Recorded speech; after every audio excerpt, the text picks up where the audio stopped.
Hello, welcome to the channel. Today we're going to be playing Middara, Unintentional Malum, Act 1. The late pledge for the full act, Acts 1, 2, and 3, is closing at the end of the month, and I wanted to try this game out to see if I like it, because it seems really cool. The artwork is freaking amazing. It seems like a kind of game I would like, so we are going to play it.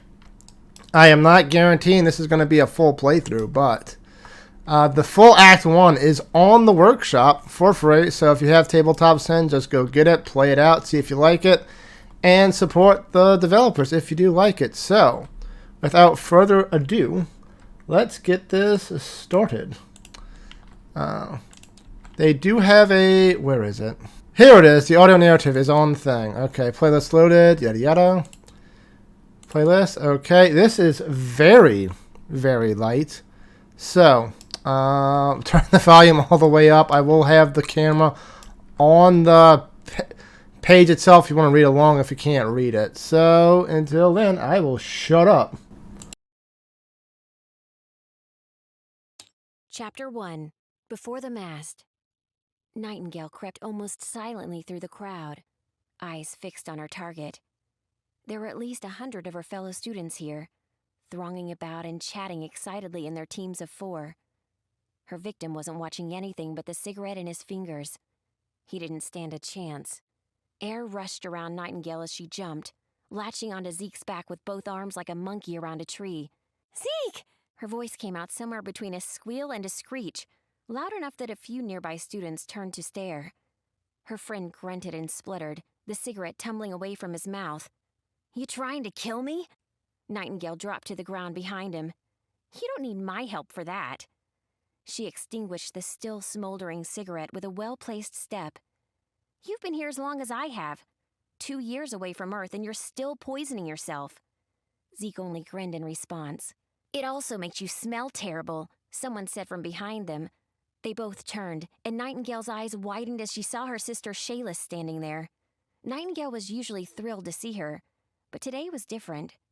Today, Shayla was one of the proctors on the most important test of their new lives, the Magical Aptitude and Skill Test, or the Mast for short. "Makes me smell terrible?" Zeke scoffed. "See, here I was expecting something like, 'It's so good to see you, Zeke,' or maybe, 'How'd you do on your written exams?' You know, friend stuff." "No favoritism today," Shayla said. She sounded stern, but she was grinning at them as she flipped through a few pages on a worn clipboard. "Oh, but look at that. Lucky you. Looks like you two ended up together." "What a surprise." Nightingale smiled and shared a look with Zeke. "Consider that the only luck you get today," Shayla commented quietly. Nightingale looked around, wondering who their other partners would be. Of course, she and Zeke would be in a group together. She knew why Shayla didn't want to broadcast it, though, although students would be quick to pick up on any nepotism. While Nightingale knew each one of the students around them, the really short girl with multicolored eyes, the kid with the strange goat-like hooves instead of feet, none of them were actually friends. "Each team has 4 people," Zeke said. "Who are the other 2? "Rook, Lars, and Remi. Moretti." Shayla frowned at the clipboard for a moment, then shrugged and tucked it away under one arm. "You need me to point them out?" "Nah, we're good." Zeke rested one hand briefly on Nightingale's shoulder, pointing towards the single largest student in the room. "I see Rook there." "If you're not already, get acquainted. I've only got another few teams to assign before I explain everything." Shayla walked away, vanishing effortlessly into the crowd. "Guess it makes sense. Rook's gotta be the smartest student here, and the best fighter in our class," Zeke said. They started walking towards him, Nightingale leaving it to Zeke to clear a path for them. She lowered her voice so that the other students nearby couldn't hear her. "Sure, Rook makes sense. Remi, though? Isn't her dad some kind of mafioso? Who thought it was a good idea to pair someone like that with royalty? Couldn't make it look like favoritism, I'd bet, so they pick us a boat anchor to balance out our shared awesomeness." Zeke shrugged. "Every team has 4. So long as she doesn't slow us down, we'll be fine." It looked like the other half of their team was already assembled. Rook was easily doubled the size of Nightingale, with hands like hammers and a beard like a lion. "Hey, Zeke," Rook called. They met with a bone-cracking embrace. Remi stood just behind him, arms folded awkwardly in front of her. She looked up, smiling politely and extending a hand. "Hey, I guess we're together for the test, Princess Nightingale Arson, ma'am." Remi peered at Nightingale through impressive multicolored dreadlocks. Her massive owl-like wings folded behind her, making Remi's small frame look a little bigger. "Just Nightingale," she corrected Remi, taking the offered hand. "The title gets old quick. You're Remi, right?" "Yeah." Remi looked past her, up to the gigantic Rook, who was still talking with Zeke. "I know I'm probably not the sort of teammate you were hoping for." Nightingale blushed, unable to meet her eyes. Had Remi somehow overheard her talking to Zeke on the way over? She didn't get a chance to respond, because at that moment her sister stepped up onto a raised platform at the edge of the hall and started shouting, "All right! Listen up, everyone!" They did. Shayla smiled. "Welcome to the Magical Aptitude and Skill Test.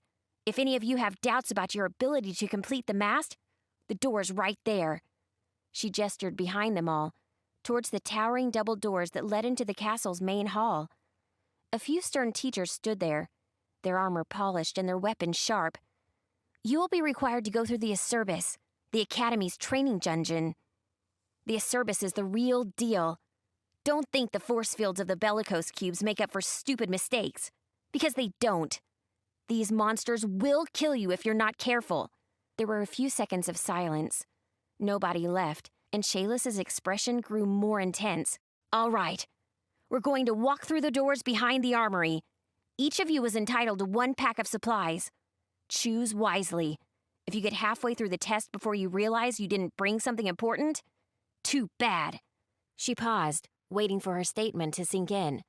"If you have any last questions, ask either me or another proctor before you get into the dungeon. Once the test starts, you'll only get my help if things go very wrong." She raised her voice, glancing once around the room. "For the sake of your grades, you do not want our help." There were no questions. Shayla's turned, hopping off the edge of the platform. "Please follow me to the armory." The armory was well stocked, and none of them would go into the dungeon wanting. After selecting their gear, they made their way to an old freight lift that was operated with pulleys and ropes. There was only enough room on the lift for the 4 of them, and no pesky safety features like rails. A burly proctor Nightingale recognized as an archery instructor stood just behind the lift. "Someone keep a hand on the rope at all times," he warned. "If you let go, the fall will kill you." "Got it," Rook answered. He was the first to climb aboard, taking hold of the control rope with one gigantic fist. The rest of them followed him aboard, and they started down. "This is gonna be awesome!" Nightingale looked down at the firefly lights of the glowstones illuminating the carved stone patterns of the dungeon below. "Even if it's a trial dungeon, it's about time we get out of the classroom." Zeke nodded. "I just can't wait to graduate. We're so close to becoming real citizens. No more lectures, no more exams." Remi shuffled near the edge of the lift, her wings twitching a little in the slight breeze. "Yeah," she said, her voice barely a squeak in the dark.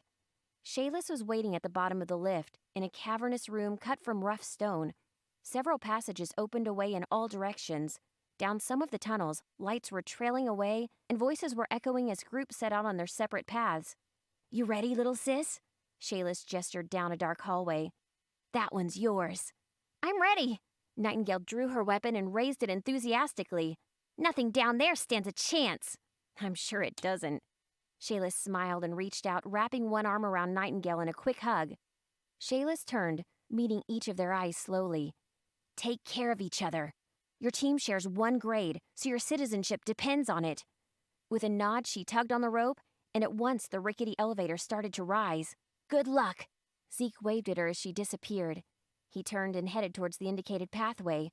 His expression wilted as he got his first look at what waited for them. Damp stone, thick cobwebs, and the smell of decay. "Let's get this over with." They left the first room behind, the sound of squeaking metal pulleys fading into the distance. The stone was thick here, too thick to hear what any of the other groups might be doing. Soon enough, they were left with nothing but their own footsteps and the light of their glowstones.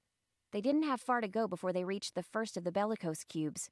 It was a small relic, only about a foot across, and set into the stone wall of the cavern. Intricate carvings of cruel magic pulsed with red lights as they neared the basin at the front. I always hate using these things, though I guess they've kept me safe in a couple of sparring matches. Remi frowned down at the cube as she approached it. It's better than getting killed, Rook stated. I bet the proctors put them here so that they have time to intervene if we're defeated by monsters, or if we suffer an otherwise fatal fall. Just make sure to attune yourself with it. Without putting in your blood, it won't protect you. Attuned or not, fighting will still hurt, Zeke added. I broke an arm while learning to use a sword. Guy cheap-shotted me. Rook nodded in agreement. Zeke's right. I've broken other students' arms while learning to use a sword. He smiled at Zeke and then got serious. Seriously, though, the cube will let us survive very serious wounds, but it doesn't make us invulnerable. Don't be an idiot.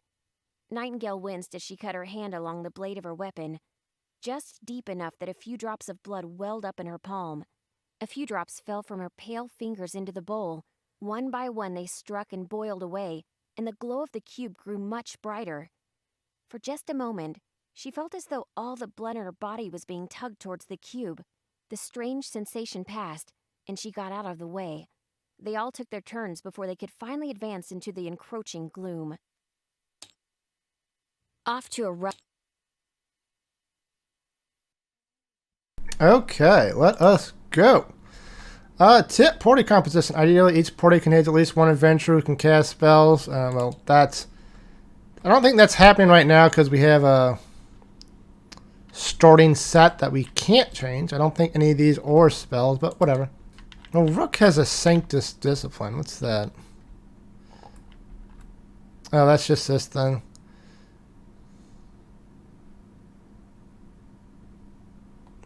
Okay, yeah, he can heal a little bit.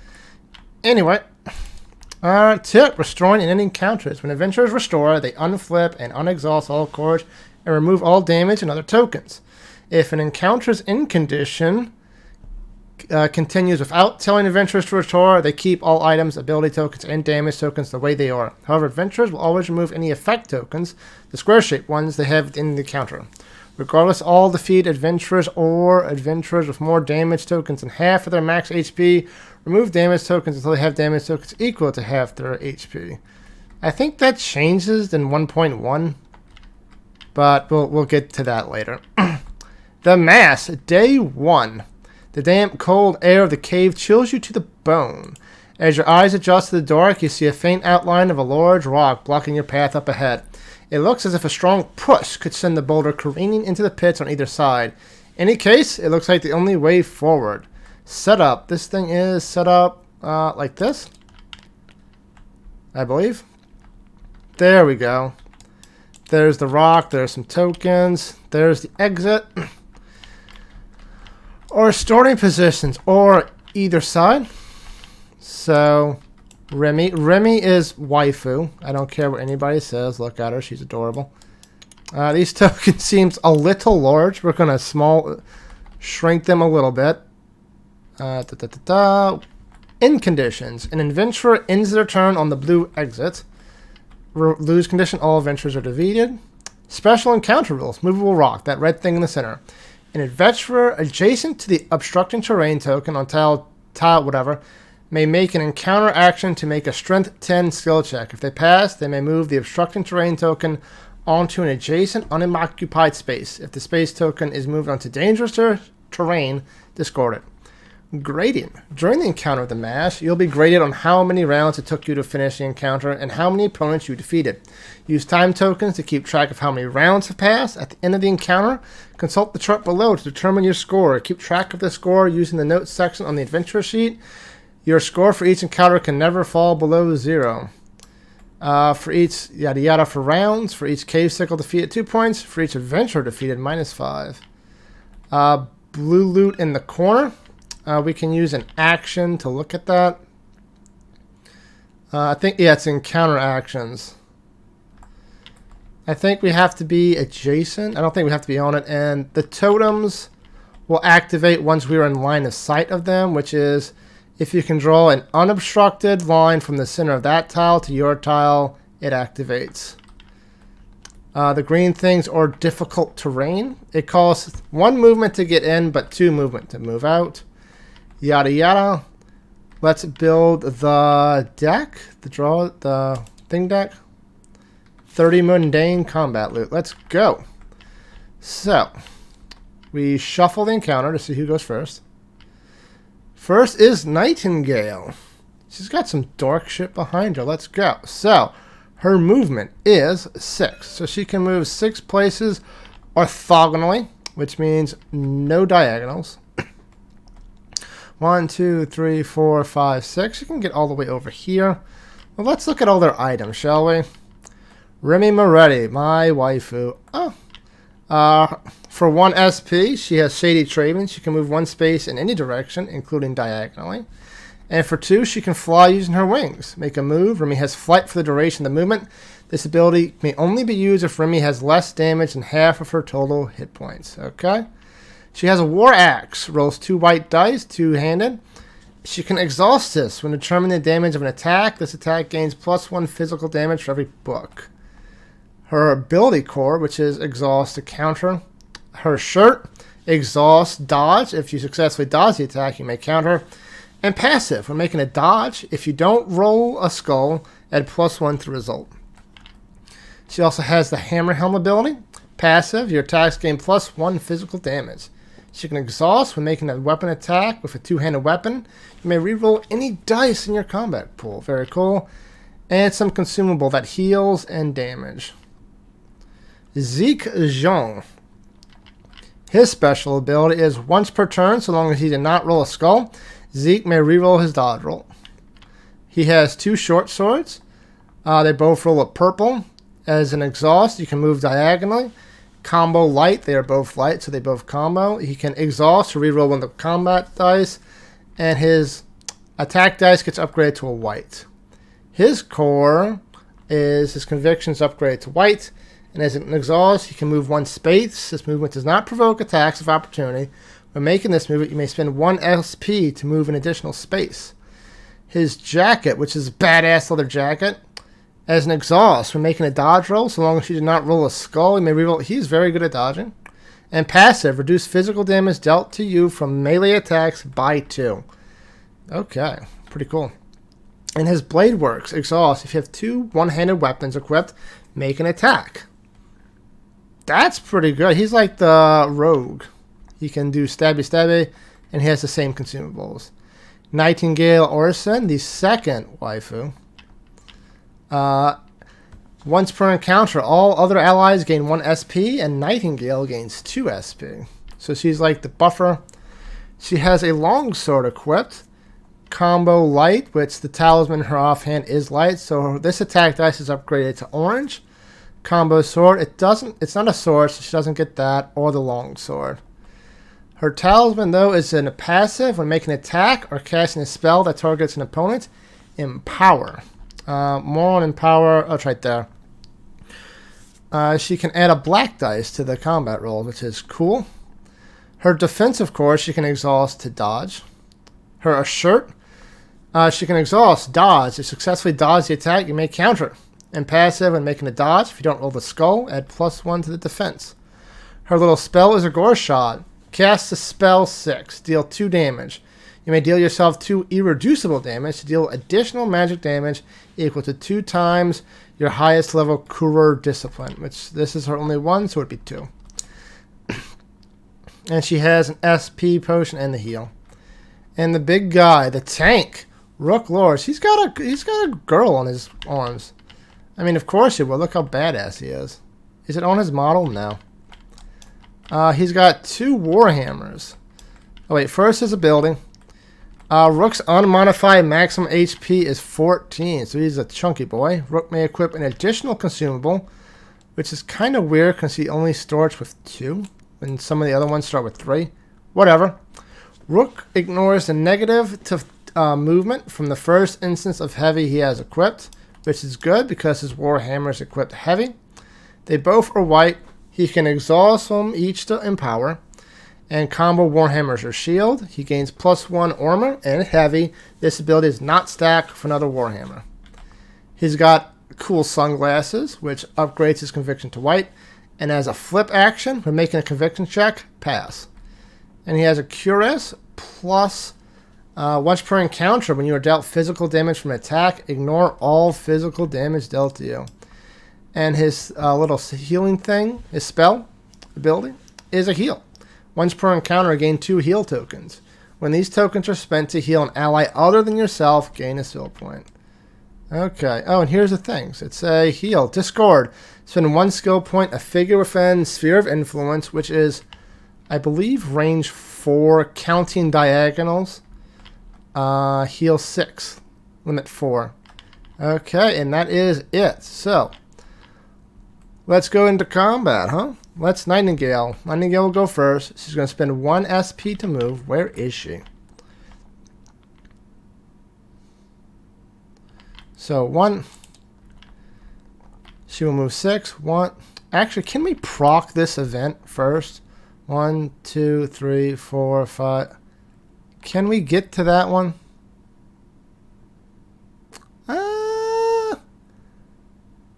I'm going to say that'll count. I'm going to say, move that from the center to the center. Oh yeah, we got like 0.5 millimeter. It's fine. So, 1, 2, 3, 4, 5, 6. It costs 1 to get in, 2 to move out, so we're fine right now. So we're in line of sight of this. So we remove this and read it. Blue Totem. As you approach the boulder on your path, a scurrying sound echoes from the other side of the chasm. Spawn 2 cave sickles on any normal terrain space adjacent to the blue totem. Let's keep that there then for a second, shall we? Where are the monsters?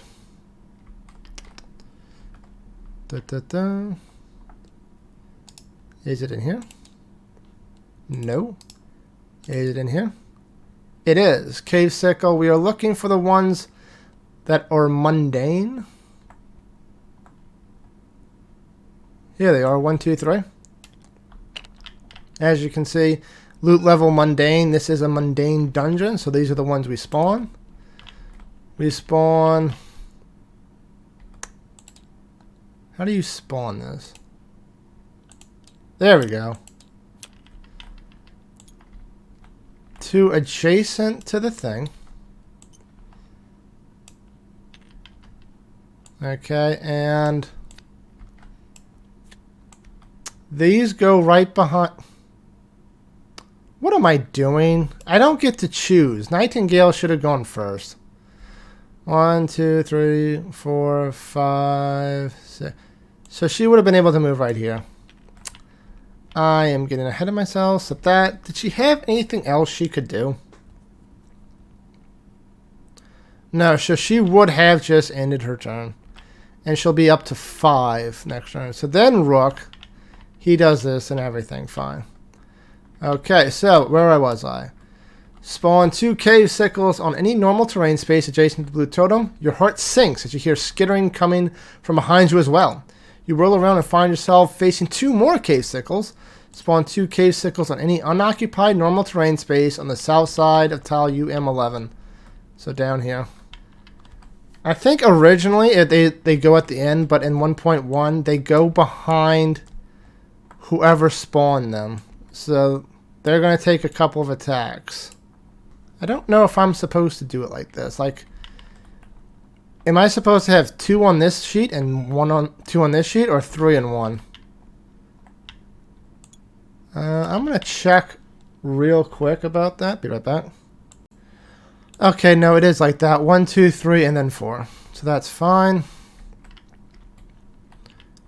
And does he have something that lets him move?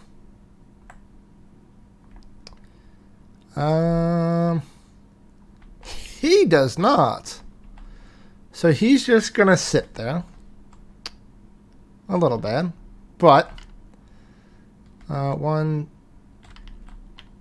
She's not gonna be able to get there because is she? 1, 2, 3, 4, 5. She'll be able to hit something. Maybe we'll see. So cave sickles 1 to 3 go. So, the cave sickle has immunity to poison and movement points cost increase. The The Cave Sickle's combat dice and defense change depending on how many other Cave Sickles are within the sphere of influence. So they're pretty tough right now. So we're starting with 1, and we just go down the list until we find something we can do. Is there an opponent adjacent? Nope. So we go next. Is there an opponent within range 4? 1, 2, 3, 4. 1, 2, 3. Yeah, nope, not within range 4. Can it move and attack an opponent within range 4? Move up. It can't move through this. Can it jump? It doesn't say anything about monsters being able to jump.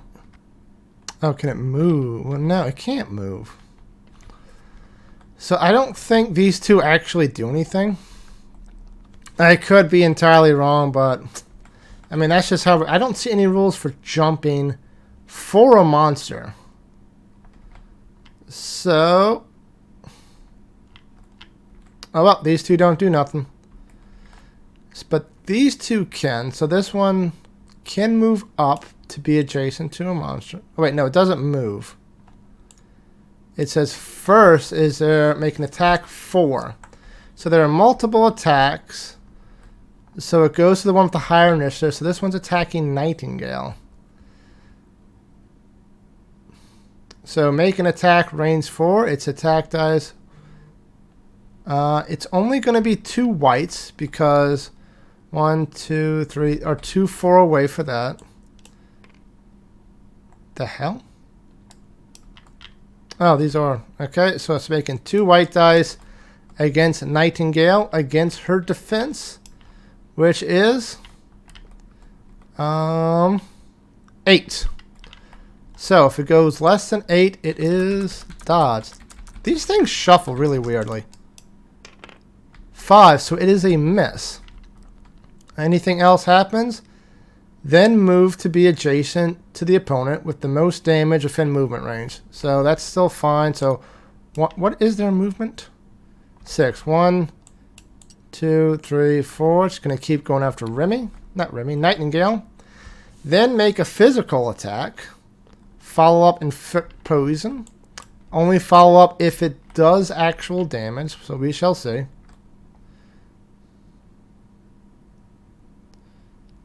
Do I want to try to dodge? I don't think I want to waste a dodge on 2 whites. Although these things aren't going to attack again, so... until like the next round. You know what, Yellow? We're going to use a dodge for Nightingale. We're going to use this one. I don't think I'm going to waste a good dodge, so yeah. 11. Nightingale is 7. 8 and 9. So it does attack and does deal damage.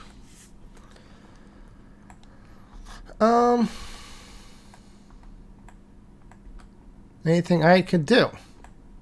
Not really. So that's 11. 11 to 9. So Nightingale takes 2 points of damage. 2 out of 12, that's bad. Then because it dealt damage, it does a follow-up attack, inflict poison. Force 9. What does that do?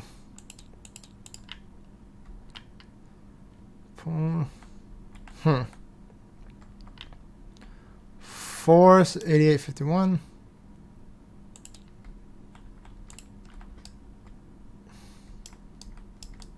So this is kind of like a spell,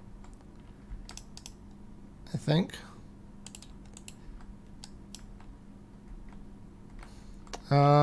Force. The target of your ability must succeed a convincing check against the printed force value or be affected. See spell-like abilities, page 51. Okay. Where is spell-like abilities? Here we go. Print on fellows must always identify force plus difference. Force X, the ability does not have a plus difference, and the figure using the ability does not add anything to the force value. Each target makes a conviction check. Each target must make a separate conviction check as detailed in step 3 of the spell action. Okay, so Conviction. Each adventure on Robotic Cord has conviction dice printed on it. These 2 dice determine how resistant a figure is to spells. During this step, each target makes a separate conviction check to resist the spell's check. To make a conviction check, each figure targeted by the spell rolls the conviction dice printed on their cord. If the total number rolled is equal to or greater than the spell's force value, the spell is resisted by the figure. However, if the roll is less than the force value of the spell's printed effect occurs. Once every target has rolled conviction check. So, does the... I guess he doesn't. It's just Remi. Okay, so her conviction is 2 purple. And I need to roll a 6. No, 9. Good lord. I don't think I have anything for this, so 9. Easy. 8. 1 shy. So then poison. What does poison do? Is this up here?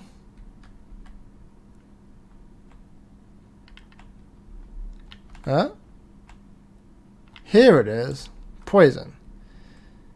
Let me get... Hello? Poison. Where should this go? Right here, I guess. Status. You are dealt a purple of irreducible damage. That takes place during the status phase. I wonder if I can heal this. A purple? A purple can do 6. Good lord. We're going to do the magical bomb next time that pops up. God damn. Okay, so that is it for number 3. Number 4. It's not adjacent. It's going to make a ranged attack. Again against Nightingale. Oh, Nightingale. Don't die on me. 14. Nightingale's gonna die. Okay, so 14 minus 8 is 6. So she takes 6 points of damage. She could very nearly die before her first one. Then she's gonna move up here and make a physical attack. She will attempt to dodge. Could she have done this? Oh, Lord. I'm going to check the tape. Okay, no. That passive ability was not enough to save her from damage, but, you know, worth a shot. So, we're going to do it again. Dodge this. If you successfully dodge the attack, you may counter. We're going to try. As they attack up close again. Oh, wait, no. Wait, yes. 7. Okay, that's more than enough. It is completely dodged. So no follow-up and counter. So she can make an attack, I believe. So now she's going to make an attack against the orange one. Rolling a white... No, it's a light, so an orange and a purple. Do I want to empower this some kind of way?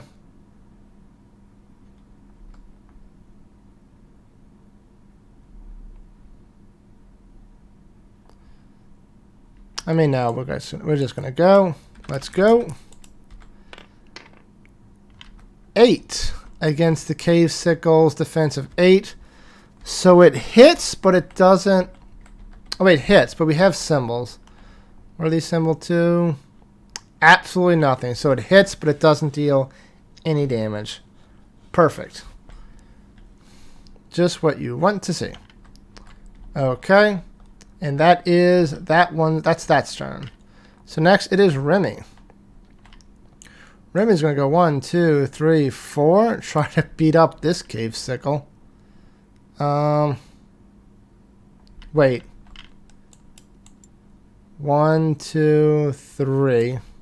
We can't move without taking an attack of opportunity. We're actually going to exhaust the pendant so we can get up here without attack of opportunities and attack this Cave Sickle. 4. 2 whites. Let's see how we do. Can I do this? Passive, when making an attack, you may reroll any dice in your combat pool. Okay, let's just go.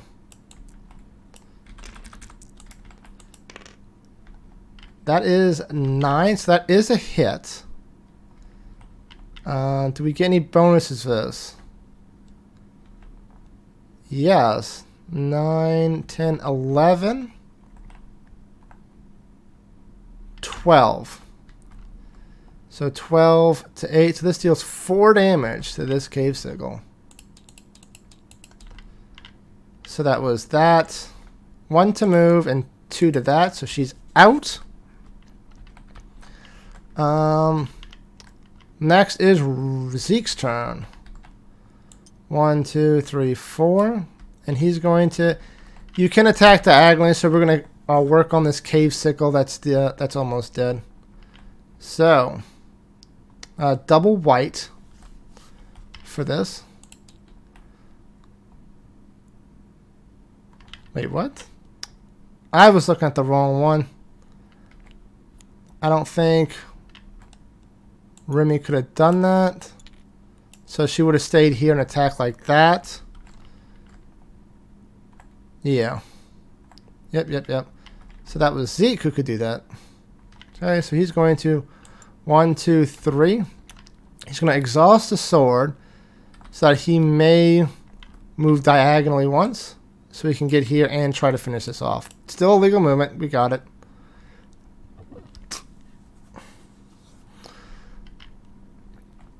And we'll roll. What is this? Okay. So that is 11. Anything I can do?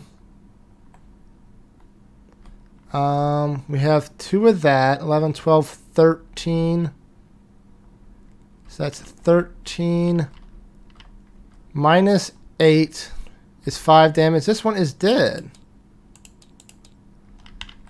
So remove this from the board. Normally we would get loot but since it is a swarm creature, we have to kill everything on this board before we can draw from that deck. That is... he can do something else. Exhaust. He has 2 one-handed weapons, so he's going to make an additional attack. This time against the purple one. I mean the other one. That's 12. That seems pretty good. 12. We have symbols. 12, 13, 14, 15. 15 minus 8 is 7 damage. That's a one-hit kill on the teal one. Which does clear out this one, so Zeke gets a thing. Although we all get whatever. 4 money. How do you determine money in this mod?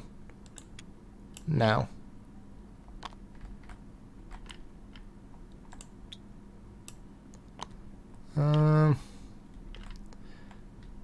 We will worry about that later.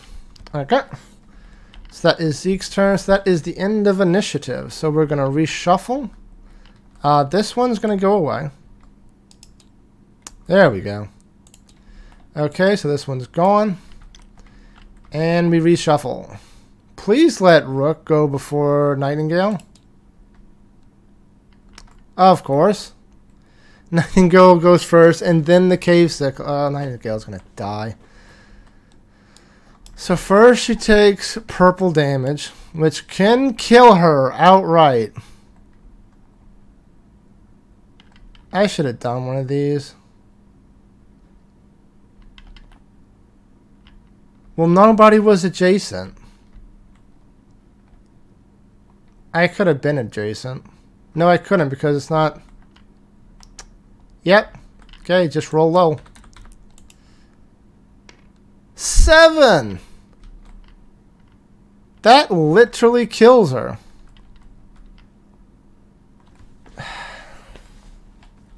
Come on. Hate this game. Oh wait, no it doesn't. She has added health from this. So she's still alive with 2 hit points.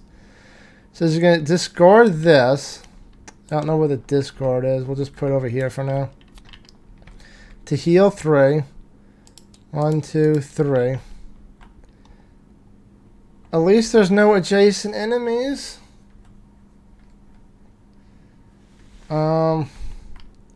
She's going to move 1, 2, 3, 4. 5, 6. No, I need to be adjacent to Rook so he can heal. Okay. And then the cave sickles, they didn't do anything. So then it's Rook. Rook is going to do this once per encounter. Do that. Gain a heal token. Discard this to heal 1 figure and heal 6. 1, 2, 3, 4, 5, 6. And then we're going to discard this to remove this.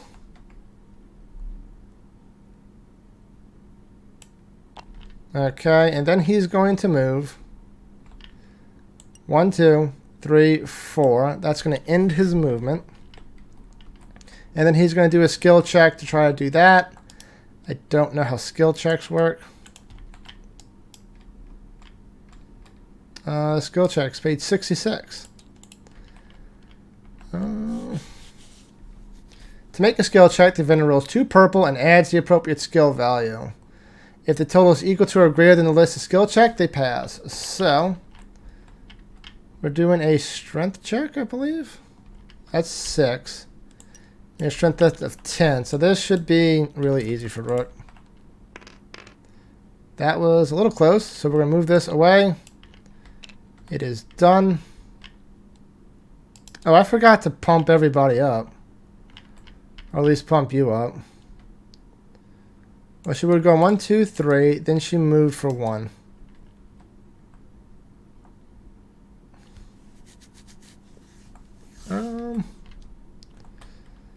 Okay. Then he moved that for 1. Is that encounter action? So that takes 1 action. So now Rook is done. We're not close to the red thing. Now they got this thing blocking the line of sight. So next it is Zeke. He gets 6. 1, 2. Well, first 1, 2, 3. Unexhaust. Unexhaust. Now 1, 2. We're gonna use this to move diagonally. 3, 4. It costs 2 to move through, and you can't end your turn, so we're just gonna sit right there.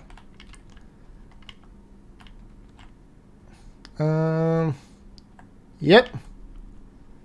I mean, I guess I could move diagonally. Yeah, let's do it. Boop. Next, it is Remi.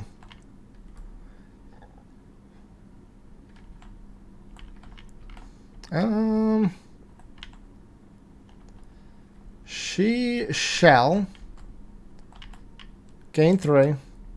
Then she's going to go down to 1 to do her flight for 6. 1, 2, 3, 4, 5, 6. Flight completely bypasses everything. I can...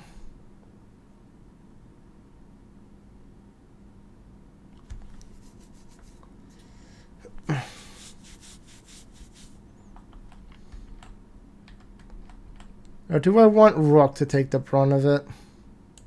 Yeah, we're going to go right here, I think. Okay, and that is it for that round. Next, shuffle. Cave Sickles go first. Okay. So this one's going to go. Oh, wait. No enemies had an action last round, and we didn't spawn enemies, so we get an urgency token. If we get 4 of these, we lose. So, then... Cave Sickles. Okay. There is no adjacent enemy, so there's an opponent within range 4. There are multiple opponents, so it's going to get Nightingale? Okay, Nightingale's out of range, so it's going for Remi. 1, 2, 3. Okay, so it's going to go there. So it's going to make a ranged attack against Remi for 2 whites. No, wait. A white and a purple because there's only the one in there. I might have been doing that wrong for her, but whatever. It's fine. Yeah, I completely forgot about the hive mind thing. Whatever. So, against Remi, Remi's going to... Her defense is 8. She can't counter because she's too far away. And we're just going to take it. It's fine. What's the worst that can happen? 5. Nothing. Missed. Then move to be adjacent to the opponent with the most damage within movement range. It's... The one adjacent is going to be... Well, it can be adjacent. For combat, it's either one. So it's going to be Zeke. Why does nobody attack the tank? Then make an attack. Zeke, can you do anything about this? You could potentially dodge. Only costs 1. You have that. So yeah, we're going to dodge this. So against the black. Let's roll. 9, but Zeke's defense is now 9. Actually, we're going to re-roll this. He didn't take any damage, so we're going to re-roll this to try to completely evade those. We just need 2. And we get it. So it's a complete wipe, so it does not get the follow-up attack. And the last one, it will attack an opponent within range 4, which is going to be Remi because of initiatives. Does Remi have anything? No, because we don't want to do that. Okay, so roll. 6. That is not enough. Then it will move to be adjacent. Well, it can't do move to be adjacent, so I think it just sits where it's at. Okay, so that is the save Cave Sickles. Nightingale gets her turn. Back up to full, but whatever. Unrefresh everything, and she can't really get anywhere. She can do a thing. 1, 2, 3, 4. She's going to try this Gore Shot. Cast spell 6. Deal 2 magic damage. Okay, so let's... How do magic spells work? Choose a target. The force of the spell determines how difficult the spell's effects are. Force pool consists of a figure's printed casting die or upgrade. So her casting die or purple. That is it. When casting a spell, an adventurer or command combatant may choose to spend 1 SP to empower the spell. When empowering the spell, add the black dice to the force pool. When rolling to determine the force for each book rolled in the black, add 1 to the force of the spell. Intelligent companions will only empower if a spell is instructed. Finally, the figure casting the spell rolls her casting dice and empower dice, if applicable, and adds the printed X value on the spell to result, usually 6. Okay.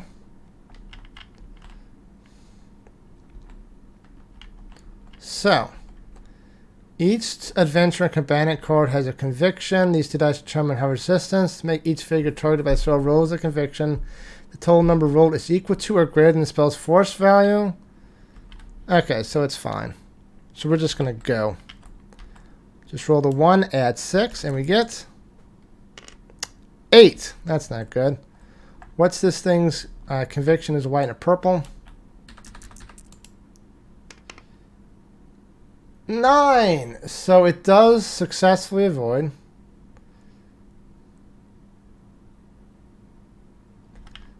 So it has no effect.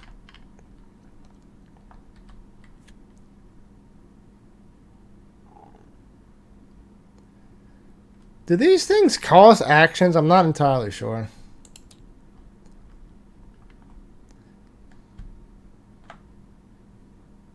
I'm going to say no. Anyway, that is it for Nightingale. Next, it is Remi's turn. She can't really... Well, she gains 3 back. 1, 2, 3. Okay.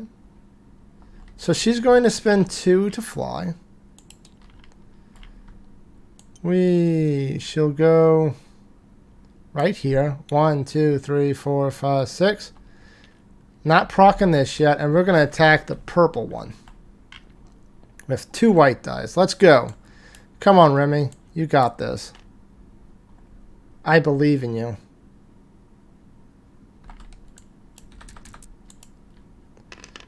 That's a 9. We can re-roll this. It's currently only doing like 2 points of damage. This should be 0. We'll re-roll the 4. We get the 4 back. I forgot about this. We got, so that's 9, 10, 11, 12. So that's 4 points of damage actually. Okay. Against the purple one. Oh, this one's also dead. Oh.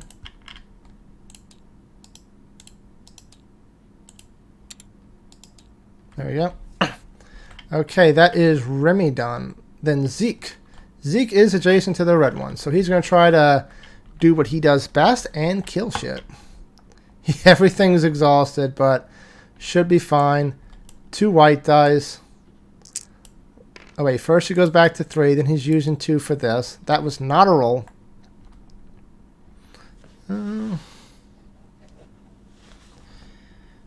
Yeah, he's just going to roll.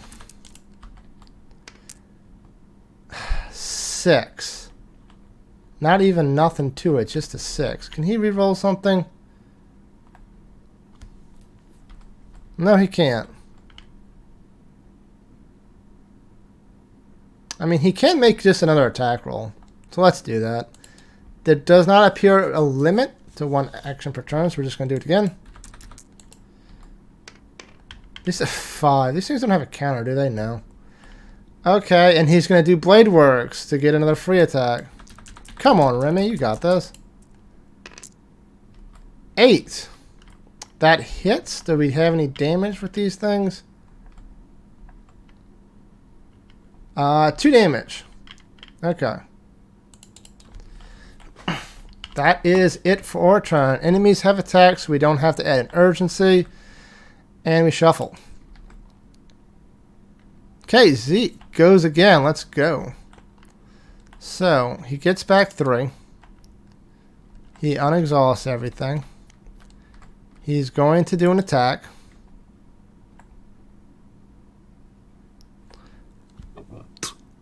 Yep.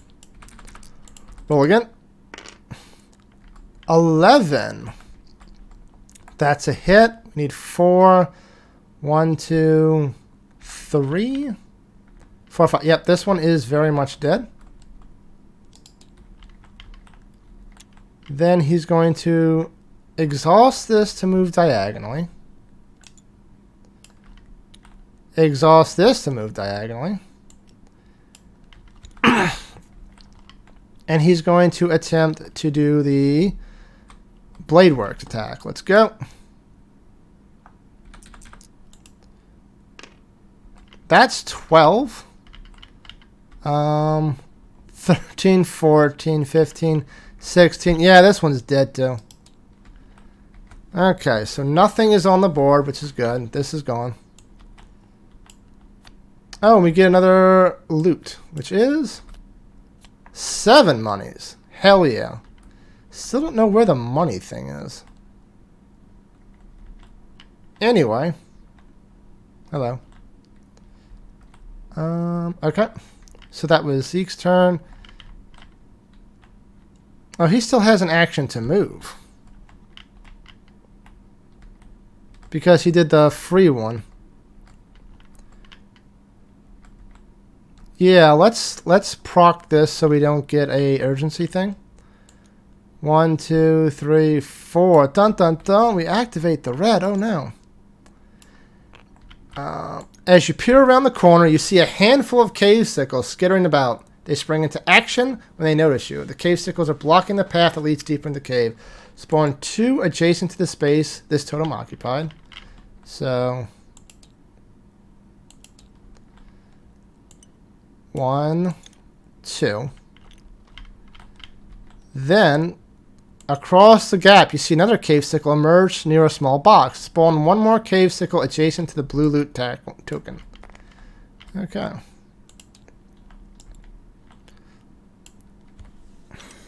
Okay, so that is that. Only the one thing for them, so that's good. So they're going to attack. So, first, is there an opponent adjacent? Yes, Remi is adjacent to the red one. So it makes an attack against the target with the most damage. So it's going to be Remi. Remi will attempt to dodge. She can actually counter this time, so yeah. And the dice are a yellow and a purple and a black. Let's go. That's a lot of defense. 10, 4, 11. We do completely dodge it, so that's no more follow-ups. And Remi gets her own attack, which is 2 whites. Let's see how this goes. 8, which is enough to hit. And then that's 1 damage. That's 2 damage. So 2 damage to the red one. Okay, then this one goes. There is no opponent adjacent. Then if there is an opponent with range 4, it's going to attack Zeke because it's a higher initiative. Can Zeke dodge? I mean, he can just do a dodge because he has so much things. Why not? Let's go. 6, 7, 8, 9 versus that's got 1 shield. That's just shy. We're going to do this to reroll. Skull, so nothing. So it does hit. Okay, so 9. So it deals 2 damage. 1, 2.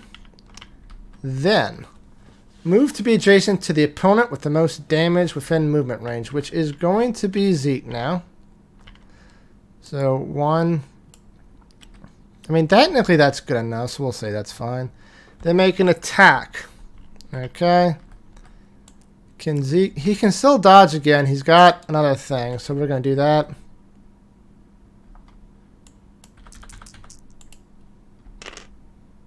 Five. It does miss. He could use his ability to reroll that last one. Whatever, it's fine. That's enough. It does not hit, so no follow-up. And that is it for the Cave Sickle's turn. Next, it is Rook. Get in there, you big brute. 1, 2, 3, 4. Can you move diagonally? Anything? No, this should that.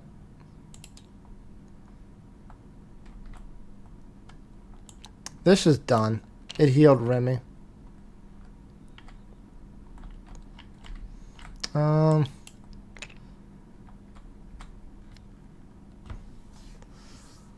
He should have gained 1 SP for that, but it's whatever.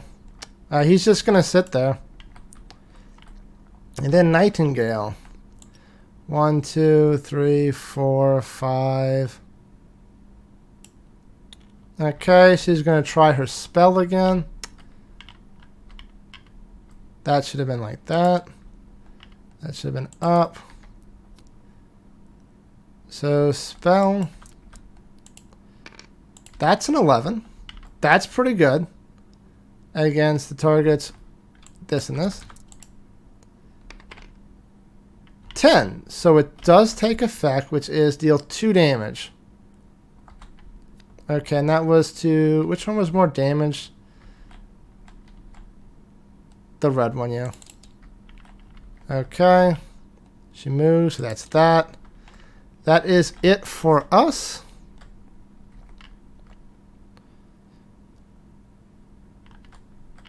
This one will not have... Can it move to within range 4?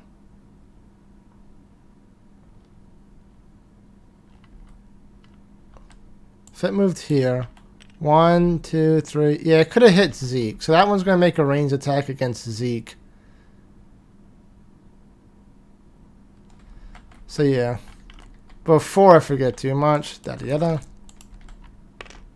7, 8. It dealt 1 point of damage.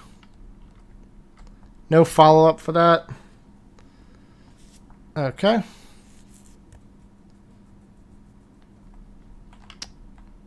Oh, it has upgrades. +1 physical damage for shield. So that's 2 more. They probably... Nightingale should probably be dead, but whatever. It's not a Mimitata playthrough if I don't get 18 frickin' rules wrong. And that's that. So let's shuffle. Hey, Rook gets to go first. Let's and the Knight and those things get to go last. So 1, 2, 3. He's just gonna go right there. Well, first he goes back up the fold, then does that. Then let's do it. 1, 2. He grows double white. Let's see what we get against the weakened one. 6, 7, 8, 9. That's enough to hit, dealing 1 damage. 2, 3. That's enough to kill the red one.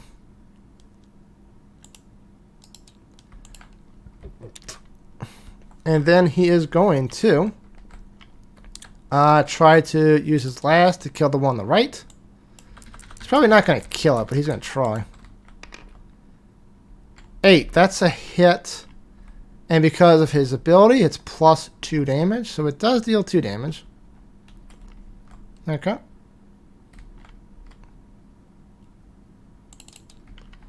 And that is Rook's turn. Zeke will go next. Zeke's going to attack the one right next to it. Gets 3. Unexhaust everything. Does 2 for the 2 purple dice. See how that works. 7, 8, 9, 10. That's 2 damage so far. With the symbols.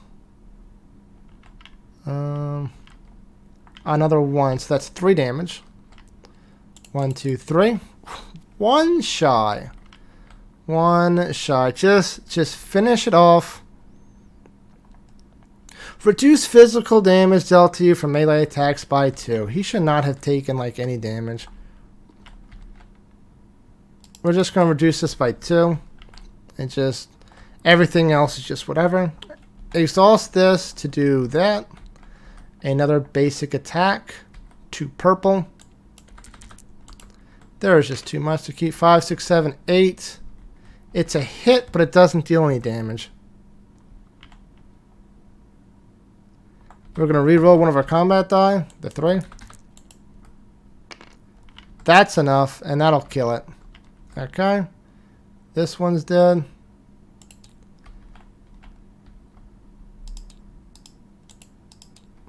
So then he's going to move. 1, 2, 3, 4, 5, 6. Just to get close. Next, it is Remi's turn. She's going to and exhaust. Get 3. She's going to spend 2 to fly so she can get to this treasure chest. 1, 2, 3, 4, 5, 6. She'll be able to get there next turn. Can she do anything? Oh, she's actually adjacent to it, so she can do an attack. No, she can't because she doesn't have any SP. Now, I guess she could throw these stupid things, but I don't think that's worth.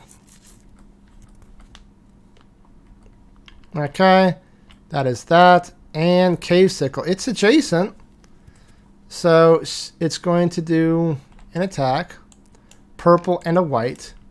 Can Remi dodge? She will. She'll use this to dodge, so we get that.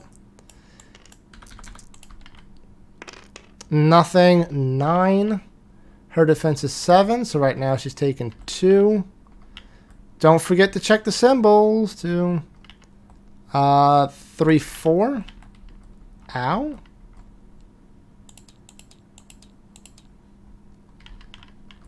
And then it does follow up, make attack against the same target. The follow attack has follow up, make an attack against the same target. Okay, so she's gonna use 1 SP to dodge again. 6, 12. She's at... I keep looking at the wrong numbers. I should be looking at these, not the ones at the lower. So that's 8, 9, 10 to 12. So I'm down 2.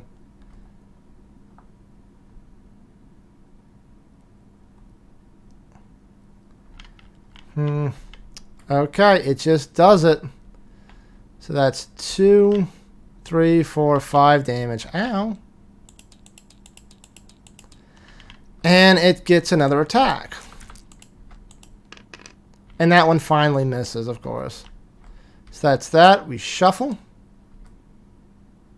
Remi goes first. Perfect. 1, 2, 3. We get the blue loot, which is... You find a pile of treasure. Gain 2 random consumables. In addition, find this box will look good when getting graded. Gain 2 points. Where are the random consumables? Is that over here?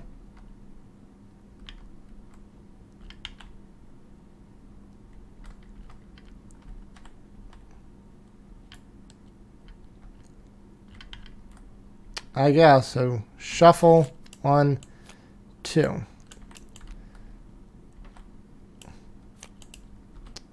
So discard, moving a... That's nice. Plank.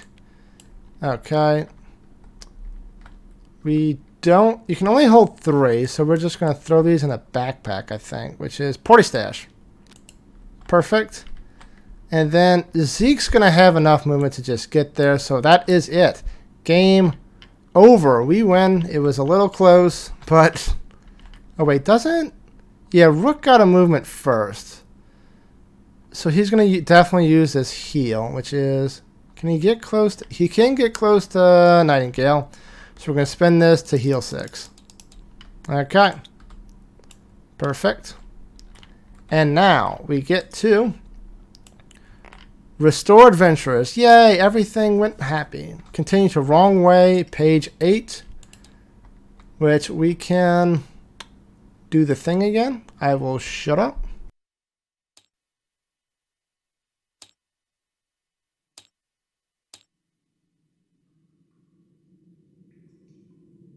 Wrong way. Rook knocked on the thick stone slab with the butt of his weapon. The sound echoed like a massive stone drum. No way we're getting through that. Nightingale glared at the obstruction, kicking weakly at it. Damn it! Did we take a wrong turn? She glanced over her shoulder to where Zeke and Remi watched. Seems that way. Rook lowered his weapon. Remember, this whole thing is coordinated. Hundreds of candidates are going through the same test. The monsters aren't wild. They have to release them for us in each area, or we'll have nothing to fight. The twists and turns are just another part of the mast. It looks like they can seal up passages with these big stone panels. Zeke dug around in one of his pockets, coming up with a cigarette. Translation: we're too awesome for this test. They want us to slow down so they can spend time on the teams that suck. Looks like it. Rook grinned as he gestured back down the way they came. I think I saw a good place to camp back there. At least we aren't sucking, Remi offered, shrugging one of her wings. I'd rather be in the group they have to slow down than the one that fails. Also, I completely forgot I was supposed to keep track of turns. That was 1. That was 2. That was 3. That was 4. I think it's 5 or... We're going to say 6. Just to make sure. So we get 10 points for that. Hi, future Mime here. Upon review of the tapes, I actually kind of right. It was 6 points. Yay! Well, 6 rounds. Yay! Plus 2 for each thing defeated, which is 2, 4, 6, 8, 10, 12, 13. Hi, future Mime here. 2 cave sickles each at 6 dead makes 12. I don't know how I got an odd number from counting up those points, but that will be fixed on the second port. just Mima being Mima. So we're up to 23 right now. And then we proceed to setting up camp, page 9. Oh Lord, there's a lot of story here. Let's go. I like it. Setting up camp. This looks like a good spot. Remi tried to sound enthusiastic. The cavern they had chosen to spend the night in had a ceiling at least 20 feet up. Damp stalactites glittered in the light of their glowstones, occasionally dripping water. Even so, most of the floor was dry and flat enough to serve their needs. I like it. Rook gestured ahead with one meaty hand. Only one other way out. Should be easy to keep watch.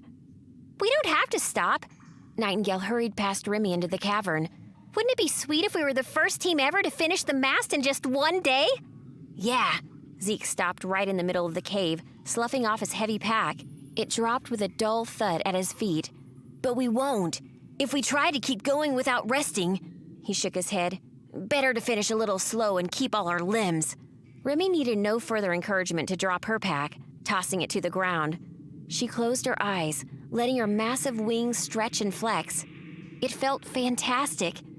At least until she felt them smack something. Ow! Zeke yelped. Sorry, Remi blushed, retreating a little. I didn't mean to. Nah, it's nothing, Zeke shrugged, wiping a feather off his cheek. It's better than being slapped by Knight's Tail. I haven't done that in ages. Nightingale frowned at him. He returned her scowl with a wide grin and she turned away, looking around. Guess I'll start the fire. I can help. Rook set his bag down at his feet, fishing around for a few seconds before pulling out a set of flint and steel. I'd like to do it, Nightingale said with excitement as she took the tools from Rook. The mast is supposed to prepare us for whatever Middara can throw at us. That means no shortcuts. Rook then pulled out another set of tools, some sticks and tinder. No shortcuts? He asked Riley, holding the objects out towards her. Nightingale sighed. Flint and steel counts as a shortcut, huh? Rook only smiled back. Okay, fine, she said, swapping what she had with Rook. Then she got to work getting the fire started. Remi frowned, thinking desperately of what she could do. The other members of the team all seemed to know each other already, but they barely knew her name. She was determined to pull her own weight through the rest of the mast. I could set up the sleeping bags. Remi looked down at their little pile of supplies. Sure. Zeke was the last to separate, weapon in hand. I'll scout the rest of the cave just in case. Okay, we do a skill check. Make a perception check 10 with Zeke. So, Zeke's perception is 6, so we should be pretty good. Easy. We have succeeded, so we continue to check out the loot.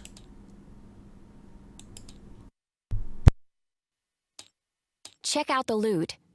Zeke walked the perimeter of the cave, scraping along the rock with a wooden pole he'd taken from their camping supplies. Where the gloom concealed, he used the pole to check for danger. There was no way to guess what the proctors might try to throw at them. Giant rats set loose into the camp while they slept, pipes to flood the cave. Whatever the Alinea Institute had planned for them, Zeke intended to be ready. He didn't find any secret passages, hidden traps, or insidious ways to torment them in their sleep. As he neared the end of the search, he struck a section of rough wall that thumped strangely when he just hit it right. Hey guys, I think there's something here, he called back before dropping onto his knees and feeling around the wall. After a few seconds, he felt a little lever give way under his touch. Zeke flinched, half expecting a trap, but instead a thin facade retracted from the wall, revealing a tightly wrapped bundle.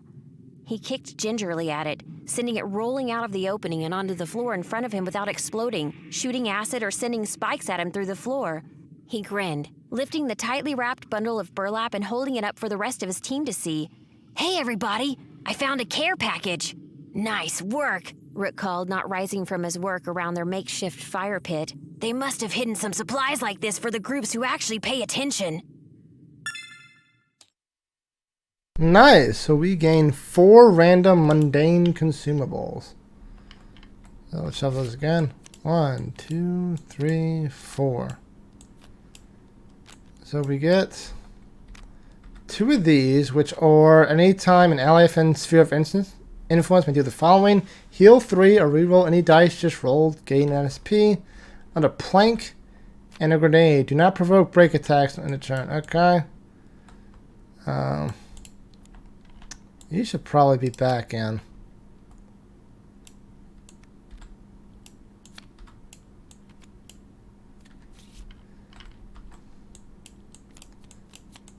Okay. You can hold up to 4. So, and you like to heal. So 1, 2, 3. Give you the plank. And we'll give Zeke... He can't do that. We'll give you for that. And then we shall continue to Cozy Fire, page 10. Cozy Fire. Remi worked diligently, not bothering to keep her wings folded behind her as she laid out the sleeping mats and put the bedrolls atop them. The others were all relaxing now after their intense day. But Remi hadn't complained. She would show them how useful she could be. Without the shelter of a tent, Remi laid tripwires across each entrance. She didn't think the Institute would plan an attack in the middle of the night, but she wasn't going to rule it out. Rook's voice rumbled from the fire circle. "That's right. Not too much," he said on a large rock, watching Nightingale. She puffed on a ball of smoldering kindling, and soon the fistful of plant fiber started to smoke. "Get it into the rest of the wood, quick!" She did, and soon the little fire roared to life. "That wasn't that hard." Nightingale wiped her hands against her shirt. "Is roughing it always this easy?" "Easy? It took you 20 minutes to light the fire," Zeke said. Since returning from the scouting excursion, he'd watched as Nightingale and Rook struggled to get the fire lit. Nightingale only shrugged and grinned at him. Another 20 minutes later and they were all gathered around the fire, resting on a ring of rubble they'd made and sharing bowls of camp stew. Remi felt much better with hot food in her stomach and a merry fire crackling nearby. Nightingale smiled appreciatively. "This is great stuff, Remi. I never thought camp food could taste this good." Remi looked away, though she couldn't keep the pride from her face. "I used to cook for my little brothers and sisters all the time. Half the time we had less in the cupboards than the Academy gave us to work with here." Nightingale looked up, understanding in her eyes. "My family back on Earth didn't have a lot either." "And now we're in Middara." Zeke's voice was more subdued as he sipped the broth from his bowl. "What we had on Earth isn't what we have here. Another few days and we'll be citizens. We'll be able to leave the Academy whenever we want, buy anything we want, choose where to work." "Maybe your mom will," Nightingale muttered. "But Balthazar and Kezia? It feels like I'm just a tool to my parents here. Being royalty just makes me and you nothing more than pawns." "You're a princess, though," Remi said, meeting her gaze. "Isn't that exciting?" Nightingale scoffed. "If you like being cooped up for the rest of your life, being whisked away to a fantasy world should be about this." She gestured at the dark cave around her. "Adventure, danger, monsters, and traps. Now that's exciting." Remi frowned and took another sip from her bowl. Nightingale patted Remi on the back. "Don't sweat it, Rimdog. I thought being a princess would be much cooler, too." "Rimdog?" Remi grimaced at the moniker. She hoped that it wasn't something Nightingale was going to keep calling her. Zeke shifted on his log. "I don't know. It's better than being poor." His eyes flickered towards Rook. "No offense." Rook waved his hand dismissively and kept eating his stew. "But my mom, or should I say Lady Ida Zhang," he spoke her title mockingly, "get past all her bullshit formality and politics, and I think somewhere in there is a heart. I bet your parents are the same, Knight." "I doubt that. I'll be lucky if this isn't the last time I'm in any kind of danger," Nightingale said. "It's not like it's unique to royalty," Rook replied thoughtfully. "My parents here on Middara are just farmers. They're great, but I don't think farming is for me. I'd rather do something a bit more exciting, too." Nightingale made a grunt in agreement, and there was a long pause. Remi looked up and found all three of them looking at her, and she shuffled uncomfortably under the weight of their stares. "What about you, Remi?" Nightingale finally asked. "I've heard Zeke complain about his mom 1,000 times, but I've never really talked to you." Remi hesitated but took a breath. "Well, all I have here is my father, and he's..." She looked away. "I'm not really sure what kind of person he is." Nightingale raised an eyebrow, but Remi didn't continue. She didn't want them to think less of her. Rook saved her from having to elaborate. "We should rest." He set the pot down beside the fire, completely empty. "We'll need our strength for tomorrow." Remi slept uneasily in the dark cave. tossing and turning on the uneven stone. The school hadn't given them tents, and the sleeping bags they'd been given were threadbare and offered little insulation. From the occasional shifting or grunt she heard in the dark, Remi was fairly sure her new friends were all equally uncomfortable. The next morning, Rook woke her with a gentle nudge and the smell of hot oatmeal. A quick breakfast and a little time to clean up their camp, and they started moving again. "I've got a great feeling about today," Nightingale called from the front of the group. She sounded far more awake than Remi felt. "So maybe we didn't finish early. That doesn't mean we can't totally own it." "I'm sure we will." Zeke walked along beside Nightingale. This left Remi at the rear with Rook, though the corridor was only just wide enough for them to walk abreast. At least the way was mostly straight. She supposed far fewer students would make it through the mast if they were constantly getting lost. They didn't have far to go before the path widened, running along the edge of a dank pond. Remi reached out with one boot, touching the side. Water splashed and ripples echoed across the dark surface. They weren't alone. Dun dun dun! That will be continued in the Mast, Day 2. This game is a lot of freaking fun. Probably gonna back it. If you'd enjoyed it, I'll put the link to the late pledge manager in the description. And until next time, take care.